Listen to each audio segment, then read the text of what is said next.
నమస్కారం. ఈరోజు చర్చకు వచ్చిన అంశం చాలా సున్నితమైనది, మన అందరి జీవితాలతో ముడిపడి ఉన్నది. తల్లిదండ్రుల త్యాగం. అవును. మనకు అందిన ఒక మూలం ప్రకారం విజ్ఞాన మిత్రకు చెందిన వెంకట్రమణ గారు ఈ విషయంపై ఒక ఆసక్తికరమైన దృక్పథాన్ని పంచుకున్నారు. హ్మ్. పిల్లలు తమ తల్లిదండ్రుల త్యాగాలకు నిజంగా వెలకట్టగలరా, లేదా అది ఎప్పటికీ తీర్చలేని రుణమా? సరే, ఈ అంశాన్ని కాస్త విడమర్చి చూద్దాం. ఇది నిజంగా చాలా చాలా ఆలోచింపజేసే అంశం. సాధారణంగా మనం దీనిని ఒక ఆర్థికపరమైన లావాదేవీల కోణంలో చూస్తాం. అవును. కానీ ఈ మూలం దాని వెనుక ఉన్న భావోద్వేగాల లోతుల్లోకి తీసుకెళ్తుంది. అసలు త్యాగమంటే ఏమిటి, రుణమంటే ఏమిటి అనే విషయాలను ఇది దాదాపు పునర్నిర్వచిస్తుందన్నమాట. అవును. ఇక్కడే విషయం ఆసక్తికరంగా మారుతోంది. మూలంలో చెప్పినట్టు చాలామంది పిల్లలేమంటారంటే, మా అమ్మానాన్నల్లో మా కోసం చాలా కష్టపడ్డారు. చాలా కష్టపడ్డారు. అవును, మేము సంపాదించడం మొదలుపెట్టాక వారికి రెట్టింపు డబ్బు తిరిగి ఇచ్చేస్తాం అంటారు. ఇది చాలా సహేతుకంగానే అనిపిస్తుంది కదా.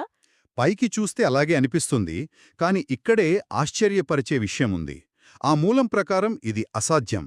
అసాధ్యమా? అవును. ఎందుకంటే వాళ్ళు తిరిగి ఇవ్వాలనుకుంటున్నది డబ్బు మాత్రమే. కానీ తల్లిదండ్రులు తమ పిల్లల భవిష్యత్తు కోసం, వాళ్ల ఫీజుల కోసం, వాళ్ల బాగోగుల కోసం గడిపిన నిద్రలేని రాత్రుల సంగతేంటి? నిజమే. వాటిని ఎలా రెట్టింపు చేసి తిరిగి ఇవ్వగలరు? సరిగ్గా అదే పాయింట్. అంటే డబ్బుతో కొలవలేని త్యాగాలు కొన్ని ఉంటాయని ఈ మూలం చాలా బలంగా నొక్కి చెబుతోంది. కరెక్ట్. నిద్రలేని రాత్రులను తిరిగి ఇవ్వలేరు కదా.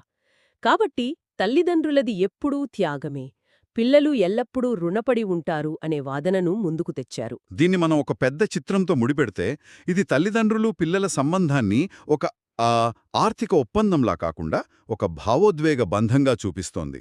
భావోద్వేగ బంధం. అవును. ఇక్కడ రుణమనేది ఒక భారం కాదు, అది తిరిగి చెల్లించలేని ఒక బహుమతికి గుర్తింపు. ఇది ఒక ముఖ్యమైన ప్రశ్నను లేవనెత్తుతుంది. మనను ఈ రుణాన్ని అసలు ఎలా అర్థం చేసుకోవాలి? అంటే దీని మొత్తం సారాంశమేమిటంటే, తల్లిదండ్రుల త్యాగం యొక్క నిజమైన విలువ వారు ఖర్చుపెట్టిన డబ్బులో కాకుండా వారి నిద్రలేని రాత్రులు, ఆందోళన వంటి లెక్కించలేని విషయాలలో ఉంటుందన్నమాట. ఈ దృక్పథం ప్రకారం ఈ బంధం ఎప్పటికీ సమానం కాదు. సరిగ్గా చెప్పారు. అయితే ముగింపుగా ఒక ఆలోచన. చెప్పండి. ఒకవేళ తల్లిదండ్రుల త్యాగాన్ని డబ్బుతో లేదా వస్తువులతో తిరిగి చెల్లించలేకపోతే, మరి ఆ రుణాన్ని గుర్తించడానికి లేదా గౌరవించడానికున్న ఇతర మార్గాలేమిటి? మంచి ప్రశ్న. బహుశా ఈ ప్రశ్నతోనే మనం ఈ విశ్లేషణను ముగించవచ్చు.